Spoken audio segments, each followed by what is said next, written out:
कैसे आप लोग। उम्मीद करते कि आप ठीक होंगे। यहाँ पे मैं आपके लिए एक और नया वीडियो लेकर के आया हूँ। उम्मीद करता हूँ कि आप लोग भी इसको एंजॉय करेंगे। जहर घाटी भोकाल।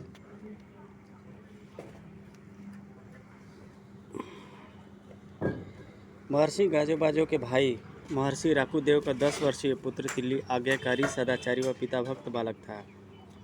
पुत्र तिल्ली, मैंने तुम्हें समस्त संपूर्ण मंत्रों का ज्ञाता बनाऊंगा। पिताश्री, आपकी सेवा करना व शिक्षा ग्रहण करना यही मेरे जीवन का परम लक्ष्य है।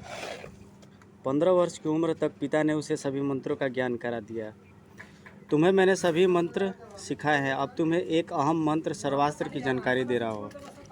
मेरे नाम लेते ही जब तुम चाहोगे, जो तुम चाहोगे वही हथियार प्राप्त कर सकोगे। अच्छा पिताश्री, किंतु उसके लिए तुम्हें 3 वर्ष की कठोर तपस्या करनी होगी। तपस्या के 3 चरण होंगे, जिसमें एक चरण चींटियों की बाम्बी के अंदर, दूसरे में दीमकों की बाबी के अंदर व तीसरे चरण में मधुमक्खियों के छत्ते के अंदर रहना होगा, भूखे व प्यासे। मुझे मंजूर है पिताश्री, मैं यह तपस्या अवश्य करूंगा। सफल होने पर सर्वास्त्र मंत्र के अलावा तुम्हें प्राप्त होंगी 3 शक्तियाँ भी। वह क्या पिताश्री? विषैली, गरला और जहरीली अद्भुत शक्तियों की सामने 3 पुतलियाँ। पिताश्री आज्ञा दें, मैं अभी से तपस्या लीन होना चाहूँगा। 15 वर्षीय बालक अद्भुत इच्छा शक्ति के बल पर असंभव प्रायः कार्य में जुट गया। जय पिताश्री राकुदेव। बेहद दुष्कर कार्य था वह। जय पिताश्री राकुदेव। Chit chit. और कुछ ही घंटों में उसका सारे शरीर असंख्य चींटियों ने ढक लिया। जय पिताश्री राकुदेव। चिर चिर। अगले कुछ ही दिनों में उसके शरीर पर बन गई चींटियों की बाम्बी। जय पिताश्री राकुदेव। इस कठोर तपस्या का पहला चरण यानी प्रथम वर्ष समाप्त हुआ। जय पिताश्री राकुदेव। चींटियों ने काट काट कर लाल कर दिया था उसका शरीर। फिर जा बैठा हुआ दीमकों की बाम्बियों के निकट। जय पिताश्री राकुदेव। जल्दी ही उसके शरीर पर चढ़ गई असंख्य दीमक। जय पिताश्री राकुदेव। हर पीड़ा को सह रहा था अपने लक्ष्य प्राप्ति के लिए। जय पिताश्री राकुदेव। दूसरा चरण अर्थात दूसरा वर्ष भी समाप्त किया उस वीर बालक ने। जय पिताश्री राकुदेव। तीसरे चरण के लिए उसे प्रवेश करना था मधुमक्खियों के एक विशाल छत्ते के अंदर। जर्जर व कमज़ोर हो चला था वह कोमलांगी। जहरीली मक्खियों का कतई खौफ न खाया बालक ने। जय पिताश्री राकुदेव। और घुस गया छत्ते के अंदर। जय पिताश्री राकुदेव। तीसरे वर्ष की समाप्ति के साथ वह कठोर तपस्या पूर्ण कर बाहर निकला। जय पिताश्री राकुदेव। महर्षि राकुदेव ने तत्काल दर्शन दिए अपने पुत्र तिल्ली को। पुत्र, आज मैं बहुत प्रसन्न हूँ। मैं तुमने तपस्या पूर्ण कर सर्वास्त्र मंत्र प्राप्त कर लिया है। प्रणाम पिताश्री। महर्षि के हाथ से निकली रोशनी टकराई तिल्ली के शरीर से। तत्काल पूर्ण रूपेण स्वस्थ हो गया तिल्ली। धन्यवाद पिताश्री। पुत्र, तुम्हें विशेष शक्तियाँ जहरीली, विषैली और गरला भी प्राप्त हो चुकी है। स्मरण करो इनका। तिल्ली ने स्मरण किया तीनों शक्तियों का। जहरीली, विषैली व गरला दर्शन दे। तीव्र रोशनी के साथ प्रकट हुई तीनों। आज्ञा दे महापुरुष, हम दासी हैं आपकी। तीनों ने अपनी शक्तियों से परिचित कराया तिल्ली को। जब जरूरत हुई आपसे मदद मांगूंगा देवियों। अभी आपको दी तकलीफ की क्षमा चाहता हूँ। अपने बारे में भोकाल को सब कुछ बताकर खामोश हो गया तिल्ली। तिल्ली, तुम्हारी यह तीनों अद्भुत शक्तियाँ ही जहर घाटी में हमें असफलता दिला सकती है। लंबी खामोशी के बाद बोले महर्षि गाजोबाजो, पुत्रों, तुम्हें रोकूंगा तो नहीं, किंतु अनिष्ट की आशंका से मेरा हृदय काँप रहा है। मेरी बाईं पलक। महर्षि भोकाल और तिल्ली मिलकर हर अनिष्ट को नष्ट कर देंगे। उसी शाम जहर घाटी के ऊपर खड़े थे दोनों वीर। तिल्ली के पुकारने पर प्रकट हुई विशैला। देखते ही देखते मानवाकृति प्राप्त की विशैली ने। आज्ञा दे महापुरुष। भोकाल तो देखता रह गया उस अद्भुत नारी को, जबकि तिल्ली बोला, हमें इस जहर घाटी के जहरीले वातावरण से बचाते हुए नीचे ले चलो देवी। मुस्कुराई विशैली। अवश्य महापुरुष। शीघ्र ही उसके चारों तरफ बनकर तैयार हो गया एक विशाल बुलबुला। इस बुलबुले में हम सुरक्षित नीचे पहुंच जाएंगे महापुरुष। विशैली का इशारा पाते ही उड़ चला बुलबुला घाटी की ओर। अगर यह धुंध वाकई जहरीली है तो इस बुलबुले में हम सुरक्षित हैं तिल्ली। कुछ ही क्षण में बुलबुला घाटी की धरती पर जा टिका। ये मरे हुए पक्षी देखकर तो लगता है कि इस बुलबुले के बिना हम भी यहाँ पे मरे पड़े होते। विशैली के अगले इशारे पर बुलबुला विलीन हो गया। आज्ञा करें महापुरुष। हमें जब भी तुम्हारी आवश्यकता पड़ेगी देवी, हम तुम्हें पुकार लेंगे। फिर विशैली हो गया अंतर ध्यान। भोकाल व तिल्ली बढ़ चले एक और। मित्र ध्यान रखना, यहाँ की वनस्पति, पानी आदि सभी जहरीले हैं। मुझे ध्यान है मित्र। आगे बढ़ते कदमों को जल्दी ही रोका उस अद्भुत रुकावट ने। आगे से धरती पर धुआं तूफान खा रहा था। हम है विषांत, हमारी नहीं है कोई काट। उछल उछल कर पड़ती पांचों आकृतियां उनकी तरफ बढ़ी। शुद्ध जहर है हम, जहर से छू भी गए तो शरीर गल जाएंगे तुम्हारे। तिल्ली ने मौके की नजाकत को पहचान कर शीघ्र पुकारा विशैली को। विशैली, आज्ञा महापुरुष। तुरंत हाजिर भी हो गई वह।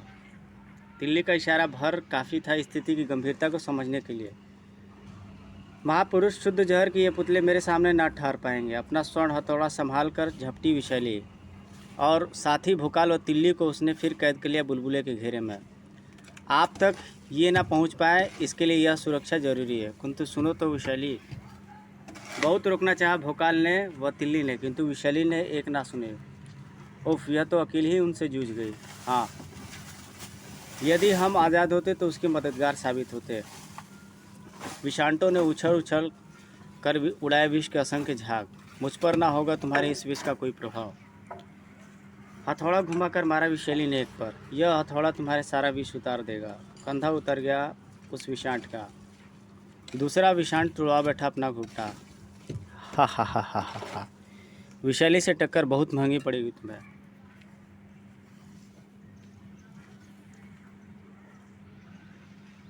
तुम सबके सर तोड़ देगा यह हथौड़ा। वाकई सिर तोड़ दिया उस प्रलंकारी हथौड़े ने। आह! हथौड़ा वापस चल दिया विशैली की ओर। हथौड़ा लपका विशैली ने। शाबाश हथौड़े, खूब सबक सिखाया तूने। भोकाल व तिल्ली की व्यग्र निगाहें देख रही थी विशैली की यह दिलेरी। और एक बार लपका हथौड़ा। हथौड़े सबके दिमाग ठिकाने लगा करा। टूटा एक और सिर। हाय! हथौड़ा घुमा दूसरे की ओर। उसने झुककर बचाया वार। फुर्ती से घुमाया उसने हाथ और जकड़ लिया विशैली का वह हथियार। वो मारा। विषांटों का टूटता मनोबल दोबारा लौट आया। अब तुझे कोई ना बचा पाएगा विषांटों से। उफ, मेरे शरीर से यदि ये छू गए तो मृत्यु निश्चित है। काँप उठे भोकाल और तिल्ली। उफ नहीं, काश हम आज़ाद होते। हमें आज़ाद करो देवी, हमें याद करो। किंतु अपने स्वामी की सुरक्षा के लिए प्रतिज्ञाबद्ध विशैली कुछ ना सुन रही थी। उधर चारों शैतानों ने घेर लिया विशैली को। अब मैं इनसे बच तो नहीं सकती मैं, किंतु इनके खात्मे का एक ही तरीका है, वो है मेरे चांदी के ये बाल। उसके हाथ जम गए अपने बालों को उखाड़ने के लिए। भोकाल और तिल्ली के संयुक्त प्रयासों ने बुलबुले के मजबूत दीवारों को तड़का दिया। देवी, हम आ रहे हैं। उधर बाल उखाड़े विशैली ने, उधर उसके शरीर से चिपट गए विषांट। अद्भुत शक्ति संपन्न बालों, समाप्त कर दो इन विषांटों को, ताकि मेरे बाद ये स्वामी को कोई नुकसान न समाप्त पहुंचा सके। दर्द और मृत्यु की चिंता से बहुत ऊपर वह सिर्फ अपने स्वामी की ही भला सोच रही थी। विशैली को बचाने के लिए बुलबुले की फौलादी दीवार तोड़कर बाहर निकले भोकाल और तिल्ली। हटो दरिंदो, छोड़ो देवी को। किंतु दृश्य ही ऐसा उलझा हुआ था कि वे सिवाय देखने के कुछ न कर सके। विशैली की चीखों के साथ गूंज रही थी पांचों विषांटों की चीखें। धीरे धीरे सिमटने लगा हुआ चांदी के बालों का घेरा। शुद्ध मन से आगे बढ़ चले दोनों को देखते देखते वह बालों का मौत निकल गई सबको। उफ देवी, खुद बलि देकर हमें जीवन दे गई विशैली। देखते देखते गायब हो गए वे बाल भी। चलते चलते दोनों पहुँचे इस विशाल कुएं के करीब। ये किस तरह के कुएं हैं? हाँ, आम कुओं की तरह ये गहरे भी नहीं और सूखे भी पड़े हुए हैं। कुछ ही क्षण पश्चात उनके पीछे एक कुएं से प्रकट हुई वह काली आकृति। भोकाल, हमें इस कुएं से उतरकर रहस्य जानना चाहिए। वह काली आकृति उनकी तरफ झपटी। इन कुओं का रहस्य मैं बताता हूँ तुम्हें। इन कुओं में तैयार होता है जहर घाटी का सारा जहर, और मैं यानी विश्वरूप तैयार करता हूँ उस जहर को। जहर घाटी के स्वामी झड़ोदा की सुरक्षा तुम जैसे बदमाशों के करने के लिए। फूँ, जहरीली फुफकार झूठी विश्वरूप के मुंह से। बेहोश होते होते भी तिल्ली पुकार बैठा जहरीली को। देवी जहरीली प्रकट हो। शीघ्र प्रकट हो गई जहरीली। तुरंत ही मानव रूप में आ गई वह, किंतु इससे पहले कुछ करने के लिए अब तिल्ली को होश में नहीं था। महापुरुष जहरीली हाजिर है। तभी विश्व पुरुष टूट पड़ा जहरीली पर। हिमायती बनकर आई हो तुम इन सबका। एक पल को लड़खड़ाई जहरीली, किंतु अगले ही क्षण संभल कर वार किया उसने। महापुरुषों को नुकसान पहुंचाने वालों को छोड़ेगी नहीं जहरीली। विश्व पुरुष हिला भर था उस वार से। लेकिन उतना ही वक्त काफ़ी था जहरीली के लिए। यह स्वर्ण चक्र तेरी गर्दन रेत देगा विश्वरूप। स्वर्ण चक्र बढ़ चढ़ा विश्वरूप की ओर। विषैली फुंकार मारी विश्वरूप ने उस पर, किंतु फिर भी चक्र की गति कम न हुई। जहरीली मुड़ी तिल्ली व भोकाल की तरफ। मैं अपने जहर से महापुरुष व उसके मित्र पर चढ़े विश्वरूप के जहर को काट दूंगी। जहरीली के विष का कमाल। उसके हीरो की आंखों से निकला तीक्ष्ण विष टकराया बेहोश जिस्मों से। दोनों होश में आने लगे। इधर विश्वरूप की गर्दन से टकराया स्वर्ण चक्र। गर्दन कटते ही तेज विष तीव्र धमाके के साथ बाहर उछल पड़ा। धमाक जिससे टकरा गई देवी जहरीली। अगर मैंने यह विष ग्रहण ना किया तो यह महापुरुष व इसके मित्र को भस्म कर देगा। भोकाल व तिल्ली के देखते देखते भस्म हो गई देवी जहरीली भी। एक और बलि, महाबली। अचंभे व दुख ने मानो प्राण हर लिए दोनों के। क्रोध उबल पड़ा दोनों के मुखे से। इस दरिंदे के कारण देवी जहरीली भस्म हो गई, किंतु विश्वरूप के उत्सव का क्रोध से क्या बिगड़ता। कई घंटों के सफ़र के उपरांत वे पहुँचे गुफा में। मेरा दिल कहता है तिल्ली की झड़ौदा का निवास स्थल जरूर इस गुफा में होगा। फिर तो माता रसिया को भी यहीं होना चाहिए। आने वाली परिस्थितियों पर विचार विमर्श करते दोनों आगे बढ़ रहे थे। झड़ौदा की चमत्कारी शक्तियों के अलावा प्रहारा के अचूक अजय शक्तियों से भी टकराना होगा। तभी गुफा थरथरा उठी उस भयानक आवाज़ से। कड़ड़ड़ड़ भयानक धमाके के साथ टूट पड़ी गुफा की वह दीवार। अद्भुत फुर्ती के साथ झपटकर उठा लिया उसने तिल्ली को। तलवार की धार चमक उठी भोकाल की। ठहर दानव, जिंदगी के दिन तेरे पूरे हो गए हैं क्या, जो हमारे सामने खाक खड़ा हुआ। दानव की कठोर खाल से टकराई तलवार। है कोई असर नहीं, जैसे फौलाद से टकराई हुई तलवार।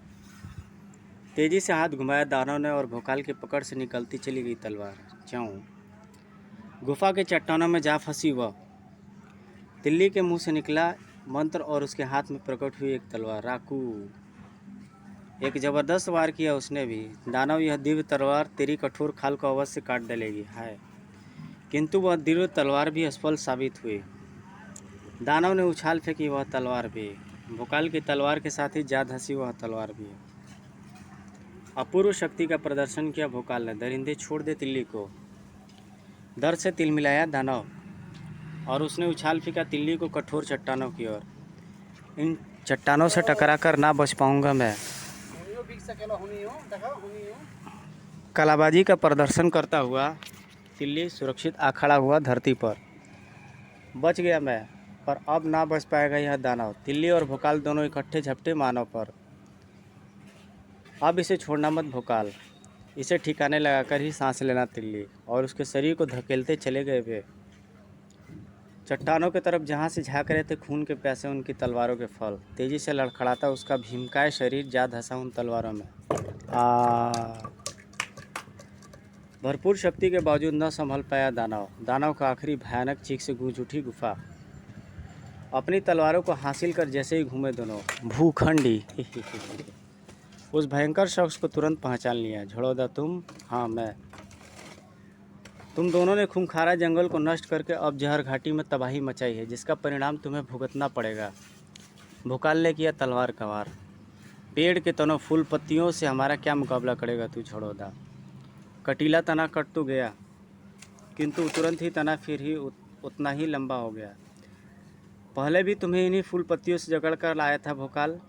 तिल्ली भी कूद पड़ा मैदानी जंग में। उसी तलवार ने बनाया झड़ौदा की भुजा में जख्म, और इस जख्म से तेजी से निकली एक बेल और लिपट गई तिल्ली की गर्दन से। हाँ, यह बेल तो नरभक्षी है, मेरा खून चूस रही है। बेल को काटने के लिए बढ़ते उसके हाथ को जकड़ लिया एक दूसरी बेल। उफ, मेरा हाथ हिल भी नहीं पा रहा। उसकी सहायता के लिए बढ़ते भोकाल को भी ना बख्शा झड़ौदा ने। ही भूखंडो, बाल को टक्कर हमेशा बराबर वालों से ही लेना सीखे, समझे। बेबस से हो गए दोनों महावीर। तभी तिल्ली के कंठ से निकला वह नाम, देवी गरला मदद। मानवाकार में आते ही चाबुक लहराया गरला का। महापुरुष में आ गई। जमीन से टकराते ही चाबुक से विष की भयंकर लपट लपाए। सबक सिखा देंगी आपके अब दुश्मनों को। अब एक बार फिर लहराया चाबुक और लिपट गया उस नरभक्षी बेल से। सड़क विषैली लपटों ने जला डाला था नरभक्षी बेल को। चाबुक लहराता चला गया सड़क। इसी तरह से दोनों को आज़ाद कराया गरला ने। धन्यवाद देवी गरला। यह तो मेरा कर्तव्य था महापुरुष, अब देखिए मैं कैसे इस दरिंदे को मदा चुकाऊंगी। शुक्रिया देवी गरला। चाबुक सड़का गरला का, अपने चाबुक का सारा विष उसके जिस्म में निचोड़ दूंगी। हा हा हा भूखंडी, मजा आ गया लड़ाई का। क्या उछल कूद मचाई इस छोकरी ने। सड़क फिर लहराया चाबुक। एक बार भी लिपट गए है तेरे जिस्म से तो सारी भूखंडी निकल जाएगी। किंतु इस बार झपट कर थाम लिया था झड़ौदा ने चाबुक को। अब तेरी सारी जिदारी खत्म कर दूंगा मैं। अगले एक क्षण चाबुक उसके हाथ में था। अब झड़ौदा ने फटकारा वही चाबुक। कैसा लगा अपने ही विष का स्वाद। गरला के जिस्म पर नाच गई विष की लपटें। भोकाल व तिल्ली लपके और देवी गरला।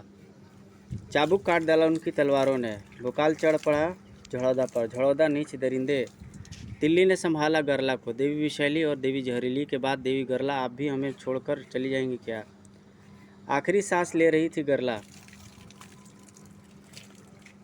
मुस्कुराई और बोली, महापुरुष इतना ही साथ था हमारा, शायद दुख इस बात का है कि मैं आपका काम पूरा न कर पाई।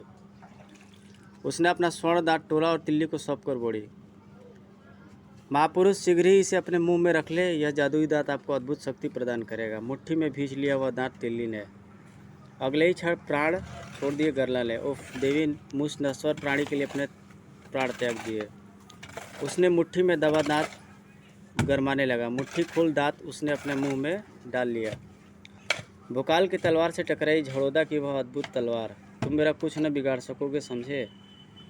भोकाल को न केवल उसकी अद्भुत तलवार से टक्कर लेने पड़ रही थी, बल्कि झड़ौदा के शरीर से निकल कर असंख्य कांटे उसके शरीर को छलनी कर रहे थे। फिर भी वह भोकाल ही क्या जो जख्मों से डरकर मुकाबलों से पीछे हट जाए। यकाएक झड़ौदा के पेट से निकला एक नुकीला तना। वह तना तेजी से भोकाल का शरीर छेदने के लिए आगे बढ़ा। उन मजबूत हाथों को एक पल की भी देर भोकाल को यमलोक पहुंचा देती। नजर आई एक शक्तिशाली आकृति। झड़ौदा, अब तू बचेगा नहीं। अब ओह, यह हे महागुरु, यह कौन। पंजे में दबोचकर उठा लिया उसने झड़ौदा को। झड़ौदा ने किया तलवार का वार। टनाक। झड़ौदा, अब यह मुझ पर असर नहीं करेगी। पंजे में दबोचकर उठा लिया उसने झड़ौदा का। फौलाद से टकराई मानो तलवार। कांटे भी निष्फल रहे। नरभक्षी बेल भी ना छेद सकी उस लौह पुरुष के जिस्म को। हर वाक असफल हुआ झड़ौदा का। लड़खड़ा गई जुबान झड़ौदा की। कौन हो तुम।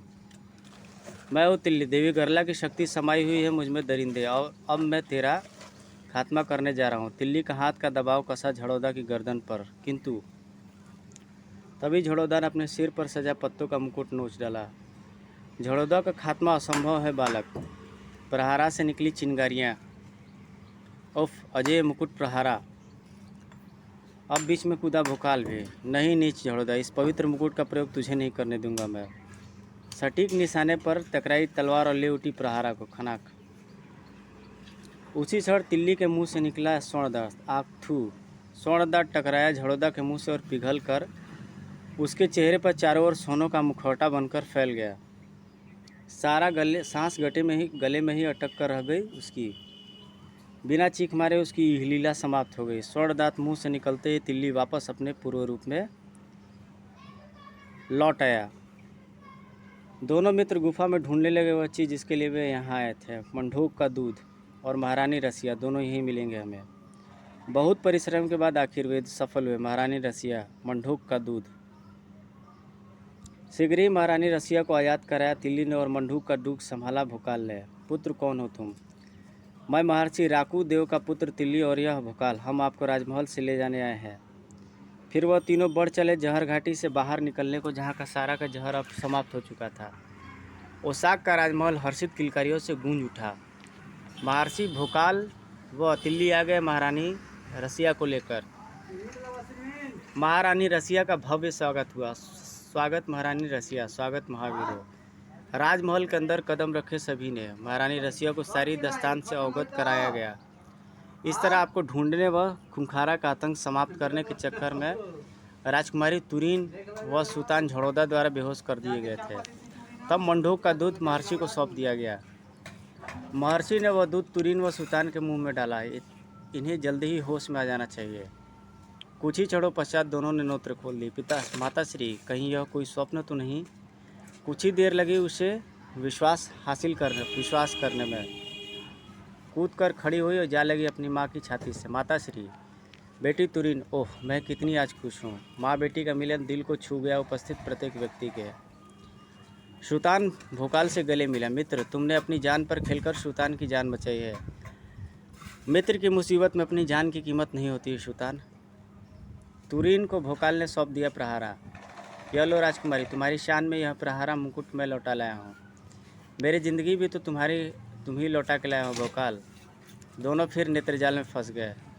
प्रिय, तुम्हारी ज़िंदगी पर आज कैसे आने देता है भोकाल। ओह प्रिय, तभी तो तुम्हें ज़िंदगी तुम्हारे नाम कर चुकी हूँ मैं। प्रेम के इन मूक शब्दों को जुबान का सहारा चाहिए था बस। बाद में राज दरबार में महारानी रसिया की भव्य ताजपोशी की गई। महारानी रसिया जिंदाबाद, महारानी रसिया जिंदाबाद। बधाइयों के लंबे सिलसिले के पश्चात खड़े हुए महर्षि गाजो बाजो। दो वीरों की असीमित वीरता का परिणाम है आज का यह खुशी का दिन। शब्द कम पड़ रहे थे महर्षि के पास भोकाल का शुक्रिया अदा करने के लिए। महाबली भोकाल, तिलिस्मी ओलंपाक से जहर घाटी तक कदम कदम पर आपकी मदद का औसाक ऋण ग्रह सदा ऋणी रहेगा। जब कभी भोकाल को औसाक की आवश्यकता पड़ेगी, हर औसाकवासी प्राणों सहित तैयार होगा इनकी सहायता के लिए। तिल्ली को निहारा महर्षि ने। महर्षि राकुदेव के पुत्र तिल्ली, जिसकी अद्भुत शक्तियों ने हर जगह महाबली भोकाल की मदद की। कई जगह दीगर दानवों व मायावियों से लड़ते हुए प्राण जहां मौत से उलझ गए, तिल्ली ने छाती आगे कर दी और इनके फौलादी सीने से टकराकर मौत को खुद मरना पड़ा। मैं महारानी रसिया की सहमति से राजकुमारी तुरीन का हाथ इस फौलादी औसाकवासी के हाथ में सौंपने की घोषणा करता हूँ। तिल्ली की प्रसन्नता का कोई ठिकाना ना रहा, किंतु इस घोषणा का असर कहीं खट्टा भी पड़ा। इनका विवाह खूब धूमधाम से मनाया जाएगा। और कहीं कड़वा, भोकाल तो उछ खड़ा हुआ। ठहरिए महर्षि, मैं आपको बता दूं कि राजकुमारी तुरीन से मैं प्यार करता हूं और उससे विवाह भी मैं करूंगा। तुरंत ही खड़ी हुई तुरीन भी। माता श्री व महर्षि, मैं भी भोकाल से विवाह कर सुखी रह सकूंगी। क्रोध से कांप उठे महर्षि गाजो बाजो। आज से पहले औसाक में ऐसा कभी नहीं हुआ। विवाह का निर्णय लड़के और लड़की के हाथ में नहीं होता, माता पिता की इच्छानुसार होती है। और औसाक के रिश्ते किसी और ग्रह के मानव से कदापि नहीं हो सकते। भोकाल के प्रति सारी श्रद्धा पल भर में जाती रही। महाबली भोकाल व उसके मित्र सुल्तान से निवेदन है कि वे अभी इसी वक्त अपने ग्रहों के लिए प्रस्थान कर जाएं, क्योंकि यह मामला औसाक की इज्जत का है। इसमें कोई ढील न बरती जाएगी। तुरंत तैयार हो गए दोनों मित्र तिलिस्मी ताबीज हाथ में लेकर। ठीक है महर्षि, हम जा रहे हैं, किंतु अकेले नहीं जाएंगे हम। राजकुमारी तुरीन हमारे साथ जाएगी, क्योंकि तीनों दौड़कर एक साथ आ खड़े हुए। अब यह भोकाल की इज्जत बन चुकी है और अपनी इज्जत को मैं अपने साथ लेके जाऊँगा। चलो प्रिय, चलो भोकाल। तिलिस्मी ताबीज़ों का आदेश दिया उन्होंने, और इससे पहले कोई हिल भी पाता अदृश्य हो गए तीनों। हाथ मलते रह जाने के अलावा क्या कर सकते थे वे अब।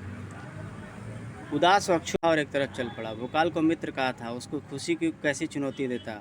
अब तपस्या करके खोई हुई शक्तियाँ प्राप्त करूँगा। विकास नगर के राज दरबार में प्रकट हुए वह तीनों। प्रणाम महाराज। विकास नगर में तुम्हारा स्वागत है। महाराज को सारी बातों से अवगत कराया उन्होंने। अरे वाह, इससे तो बढ़कर खुशी की बात हो ही नहीं सकती। अतिक्रूर पीकू पकौड़िया के बाद भोकाल व तुरीन का विवाह। राज ज्योतिषी को शुभाशुभ मुहूर्त निकालने की आज्ञा दे दी गई। फिर महारानी मोहिनी, राजकुमारी श्वेता मोहन, महाराजा विकास मोहन, भोकाल तुरीन व सुल्तान ने महल में जश्न मनाया। तुम्हारे विवाह पर अतिक्रूर और पीकू पकौड़िया को भी बुलाएंगे। तभी सुल्तान के मुँह से व्यथित स्वर निकला, ही हा हा। महाराज, अतिक्रूर की भी हो गई, भोकाल की भी होने वाली, पर मेरी कब होगी। कच्छ ठाकों की मधुर आवाज़ से गूंज उठा। समाप्त। प्रिय पाठक मित्रों, चित्रकथा कैसी लगी, देवी गरला जहरीली और शैली कैसी लगी, इस विषय में पत्र जरूर लिखें। अगली चित्रकथा सुल्तान की शादी बहुत खूबसूरत बनी है, आपको ज़रूर पसंद आएगी। आपके पत्रों के इंतज़ार में आपका संजय गुप्ता, 1603 दरीबा कला, दिल्ली 110006। तो गाइज़, ये स्टोरी यहीं पे ख़त्म होती है। जिन लोगों ने मेरे चैनल को सब्सक्राइब नहीं किया वो लोग सब्सक्राइब कर देंगे, बेल नोटिफिकेशन का बटन दबा देंगे। ऐसे में आपका एंटरटेनमेंट और मनोरंजन करता रहूँगा। इसे शेयर करना और कमेंट करना ना भूलें दोस्तों। अभी तक आपकी बदौलत ही मैं यहाँ पर पहुँचा। उम्मीद है कि इसके आगे भी आप ही के सपोर्ट की बदौलत मैं ऊपर आगे पहुँचूँगा। Thank you guys, thank you very much. आपका दिन शुभ और मंगलमय हो। जय हिंद।